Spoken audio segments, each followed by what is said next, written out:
कहने को राजनेता अपने आप को जनता का सेवक कहते हैं। वो कहते हैं कि मालिक तो जनता है, हम तो जनता के नौकर हैं। लेकिन कई बार नौकरशाही में वो एहसास करा देते हैं कि आम जनता और नेताओं में फर्क होता है। वो था ना कि नवाब चले गए लेकिन नवाबी जो है वो नहीं गई, और कई नेताओं की नवाबी जो है उसकी तस्वीरें आती हैं जो बाद में उनके लिए फजीहत और उनकी पार्टी के लिए असहज होने का काम करती हैं।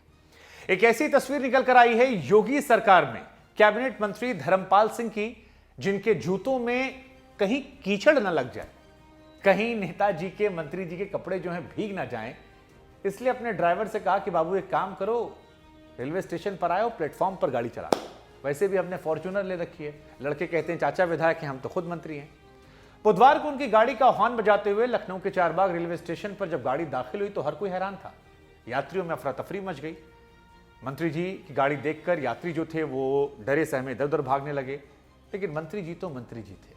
रुतबा ऐसा था कि जिन पुलिस वालों को उनकी गाड़ी को चढ़ने के लिए रोकना चाहिए था, वो रोकने की जगह नेताजी सलाम ठोकने लगे। और थोड़ी देर बाद जब ट्रेन आई तो मंत्री जी सवार हुए। ना मंत्री जी के जूते खराब हुए, ना मंत्री जी के कपड़े खराब हुए। लेकिन सवाल खड़ा हो गया कि जनता और नेता में इतना फर्क क्यों?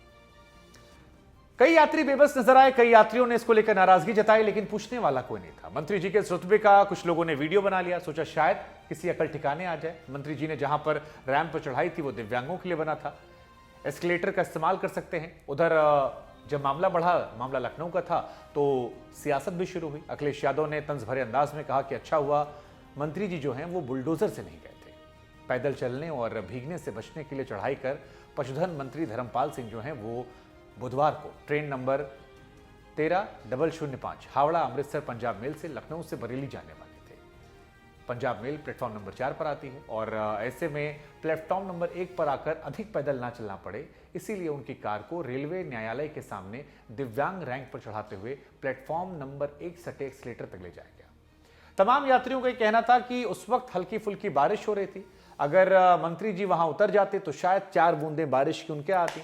लेकिन पशुधन मंत्रालय है तो क्या हुआ, मंत्री तो मंत्री होता है। उन्हें कहाँ इस बात का एहसास था। थोड़ा कीचड़ भी था, शायद जूते गंदे हो जाते, सफेद कमीज गंदी ना हो, इसलिए उन्होंने कहा आगे बढ़ो, बढ़ते रहो। मंत्री जी की अगुवाई के लिए जीआरपी जो थे उन्होंने भी नियम कायदे कानून को ताक पर रख दिया। आम आदमी जाता तो शायद उसकी पिटाई हो जाती, डांट पड़ जाती, कई बार उसको बैठा लिया था। लेकिन मंत्री जी की कार जब तक रवाना नहीं हुई तब तक सारी खिदमत जो थी वो की गई। जीआरपी वाले भी इन्वॉल्व रहे। अब बताया जा रहा है कि मंत्री जी की सुरक्षा में तैनात सिपाहियों ने जीआरपी के इंस्पेक्टर से बात कर ली थी। सीधे कहा होगा बड़े आदमी हैं। मामला जो है वो उत्तर प्रदेश की राजधानी लखनऊ का है। लखनऊ में चारबाग रेलवे स्टेशन, जहां प्लेटफॉर्म नंबर 1 के पास का पूरा मामला। और सबसे बड़ी बात जो हैरान करने वाली है कि दिव्यांगों के लिए बना रैंप था जिस पर यह गाड़ी चढ़ी थी। हालांकि इसके बाद मंत्री जी से सवाल पूछा गया कि आपने ऐसा क्यों किया, तो कहते हैं यार देखो मैं ट्रेन पकड़ने गया था, ऐसा कुछ हुआ नहीं था, आप लोग बेवजह माहौल बना रहे हो। विपक्ष का काम है सवाल उठाने का, वो तो कुछ भी कहते रहते हैं, आप लोग भी माहौल बना रहे हो। इसका वीडियो सामने आने के बाद जीआरपी के इंस्पेक्टर सवाल पूछा गया, संजय जी उनका नाम है। वो कहते हैं गाड़ी को केवल एस्केलेटर तक आने की अनुमति थी, वहां तक गाड़ियां आती हैं। थोड़ी सी बारिश तेज हो रही थी, जाम लगा था। मंत्री जी के स्टाफ का फोन आया, उनकी गाड़ी ऊपर तक कैसे चढ़ गई अब ये हम कैसे बताएं। जवान की अपनी मजबूरी है, डिपार्टमेंट की अपनी मजबूरी है, मंत्री जी के अपने तर्क हैं, विपक्ष की अपनी सियासत है।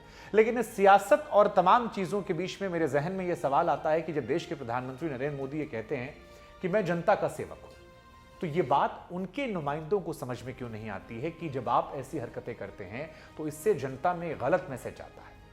ये बात उन्हें समझ में क्यों नहीं आती कि जब तस्वीर योगी आदित्यनाथ या प्रधानमंत्री मोदी देखेंगे और ये सवाल वो सुनेंगे तो मंत्री जी को इस बात का ख्याल क्यों नहीं है कि आम जनता जो है वो अपने आप को प्रेषित महसूस करेगी। क्योंकि अगर आप ट्रैफिक का एक नियम तोड़ देते हैं, रेलवे में आप कोई काम कर देते हैं, कोई भी गलत काम करते हैं, तो आप पर जो शिकंजा कसता है वो नियम कायदा कानून इन पर लागू क्यों नहीं होता है। ये एक भारत में दो भारत, एक इंडिया और एक हिंदुस्तान, ये अपने आप में सवाल है।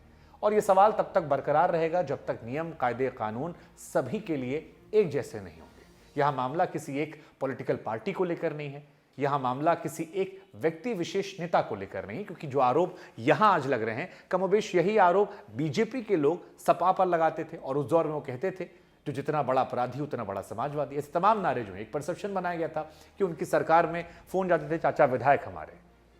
लेकिन सरकार बदली, जनता ने उन बातों को सुनकर वोट बदला, लेकिन नेताओं का रवैया क्यों नहीं बदला? और इस घटना के बाद भी अगर कोई अफसोस नहीं है तो सवाल फिर यह बरकरार है कि ये जो पैमाना है, ये इतना भेदभाव क्यों है? हमें लगा इस खबर को हम आपको दिखाते हैं और आपसे आपकी राय लेते हैं।